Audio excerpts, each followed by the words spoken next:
Okay, in this video tutorial, I'm going to talk about how we can use drawing in silhouettes as a way to simplify the drawing process and ideate quickly, come up with different variations of ideas. And it's a concept that works really well because we're essentially simplifying the process. And when you're drawing traditionally, there's always the temptation to kind of start getting into shading and detail and all this stuff. And when you're working purely with silhouette, it kind of forces you to kind of keep your mind on the bigger picture, think about shape language, and yeah, just kind of work more quickly. And so we have these concepts right here where we can see the artist is working through different gun designs as well as crossbow designs. And so just kind of quickly exploring different shape ideas, you can see they're really able to come up with a lot of ideas in a much shorter time span than if they drew traditionally. So this video tutorial is going to be focused mostly on software techniques that we can do to use that process. So I'm going to create a new layer. And so what I'm going to show is the lasso tool and the pen tool mostly. But one thing to keep in mind is if you are more comfortable using the brush tool, you can still use the same idea, just using, like a broad brush right here. So I have a brush that's modeled after the Procreate Syrup brush, where I can kind of draw in, ideas just using a big black pen essentially. So the same idea applies. And so that's one method. The second method is using the lasso tool. So the lasso tool and the marquee tool are two tools that allow you in Photoshop to make selections. And once you make a selection, you can either paint bucket it in. You can press delete on your keyboard to delete whatever's in that selection area. You can also inverse the selection to delete anything that's outside of the selection area. So it's a really nice way to kind of quickly make changes to your work. So you can press L or click on that lasso tool right there. And let's say I want to carve out a little bit of this handle. So I'm just going to draw like that. And then I have to bring the lasso back to the original point and let go. Then it becomes a dotted line. So now it's become a selection. And so at this point, I have some of these functions below. So I can click on that button and I can invert the selection. I can create a mask. I can fill the selection. So we have some options right here. But if I want to just carve this out, I can simply just press delete on my keyboard and that carves it out. And so from there, I can press this button right here, or I can press Shift D to deselect and get back out of it. And so you can see that I could use the lasso tool to carve something out. I could also use the lasso tool to, let's say I want to draw something in right here. So I can just draw the lasso. And I could go into this paint bucket tool and fill with black right there and then deselect. Or I could, alternatively, I can, let's say I draw a selection over here. And I could just press G on my keyboard, which is a shortcut for the paint bucket tool. Sometimes the paint bucket tool is hidden under the gradient tool, just FYI. And I can just click in there and then press Command D, or sorry, yeah, Command D or that deselect button to get back out of it. So one thing you might notice here is this lasso tool is not smoothing out my lines very much, and I'm also using my Intuos tablet instead of the Cintiq, so it's a little bit harder for me to make exact lines. And so that's just kind of one thing to kind of keep in mind in terms of the process. And so let's just say that I make this selection right here. Remember, you can also invert your selection. So if I decide I don't like my handle anymore, I can just click on this button to invert it. And then if I press delete, it deletes anything that's outside of the selection. And one quick thing that I forgot to mention on the lasso tool is you can click like that to make a selection. And then if I want to carve into the selection, I can hold Option or Alt on a PC, and you can see a little minus shows up next to my cursor. And so I can draw and carve in. And if I hold Shift, a plus shows up. And so I can add to my lasso selection. So I can draw like that, press Option, carve out, and then press G. And of course I need to be selected on the right layer. And then I just paint bucket it in, deselect, and I've carved in, added to the lasso selection using Option and Shift.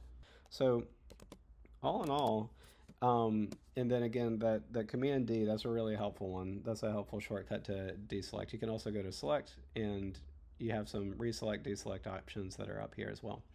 So the lasso tool is a really nice, quick way to do this process, right? And you can always just go back and forth between that and the brush tool, right? So you can kind of like draw something in, and you decide you don't like something, you can just carve it out, right? So um, lasso tool, that's one option that you can use in there. So let me hide that and let's make a new layer. And so next I want to talk about the pen layer. And so I'm a pretty big fan of the pen layer. I feel like when I see most people use this technique, they're usually using the lasso tool, but I want to show the pen tool just for anybody who's interested here.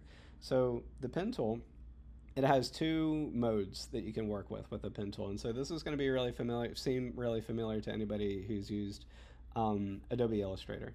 Is I have the pen tool, and then I have two modes. So I can either choose between shape mode, where if I draw using the pen tool, and I just have to close it off at the end, and it'll give you a preview. There's a little circle next to my cursor when it's ready to close off, so I'll just click on that. And so you can see this layer is not like my other layers. It has that little icon with the anchor points on it. And so that's all well and good. So you might want to work with the pen tool this way. The only problem with working this way is that if I want to carve into this using the lasso tool, so I'll press L, and I press delete, it won't let me.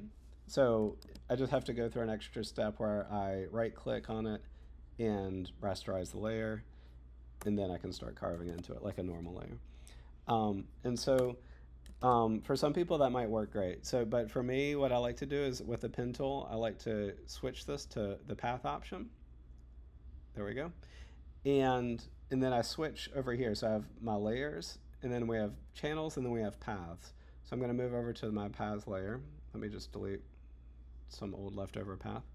And so what's going to happen here is when I use the pen tool, it's going to create a blue path. And it'll show up right here. I'll right click, make it a selection, and it'll turn into a selection just like the lasso tool. And so that might seem like more steps, but the advantage here is we have a little bit more control. So the way the pen tool works is if I just click, it creates hard edges like that. And if I click and hold, it gives me a Bezier handle where I can generate curves. So you can see that preview line is happening right there. And I can click and hold. Something else I can do is I can hold spacebar, and I can move the anchor point around as I'm trying to reposition it. So if I'm clicking and I'm holding down and I'm holding spacebar, and I can reposition. I can always press Command Z to edit undo if I have some moves that I decide that I don't like. But one thing to remember is we have a way to edit these after the fact. So once you've drawn something in using the pen tool, you have the option to go back and rework it some. So let's just say I click right there and I close this pen tool off. So again, you see my cursor, it has that little 0 at the bottom of it, and it turns into a path. And so if I want to adjust this path, I can press A on my keyboard or go to what's called the direct select tool. And so this might seem familiar to people who use Adobe Illustrator. And so with that direct select tool, I can click on an anchor point and I can move it around. I can also click on these beziers and either round that off more or make them really short to turn that into more of a hard edge. And so I can kind of go through and make adjustments to my paths this way. And just kind of further going down just one more step down the customization path is, so I have the direct select tool right there, and that's what I use 90% of the time.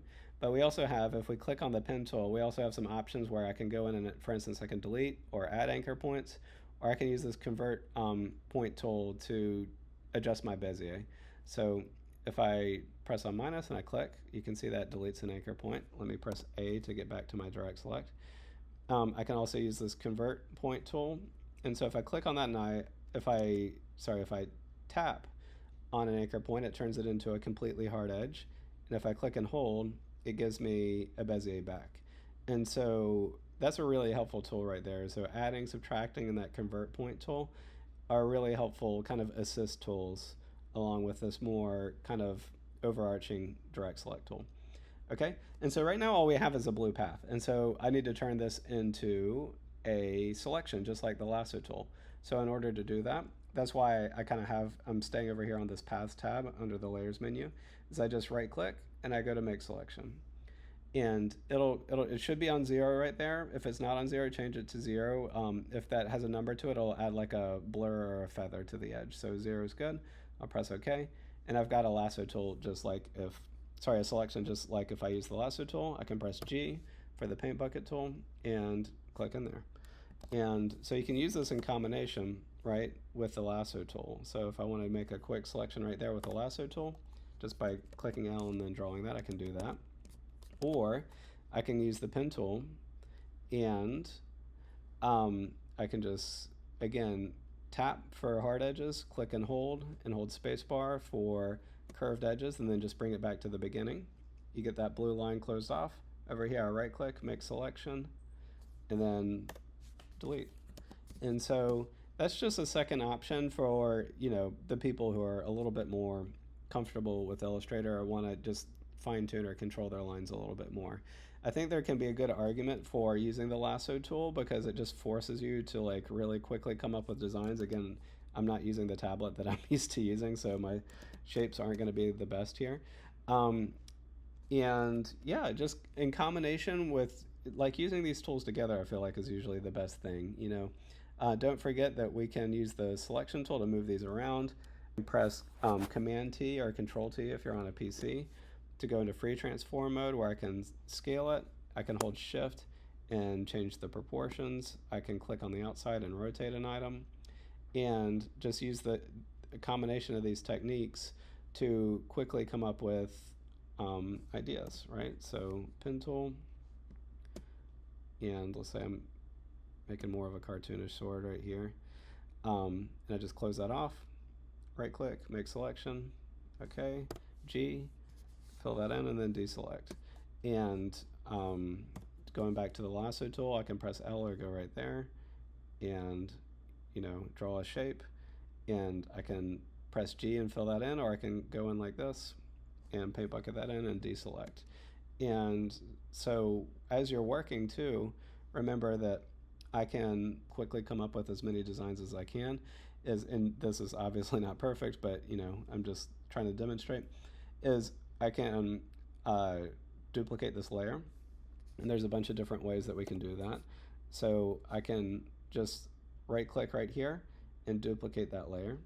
If I want to keep things all on the same art layer and I don't want it to get too messed up, if I hold Option or Alt on my keyboard and click and drag, I'll get a duplicate really quickly right there as well. So I can just, again, if I want to I have my first sword and I want to duplicate it, I can hold Option on a Mac, Alt on a PC.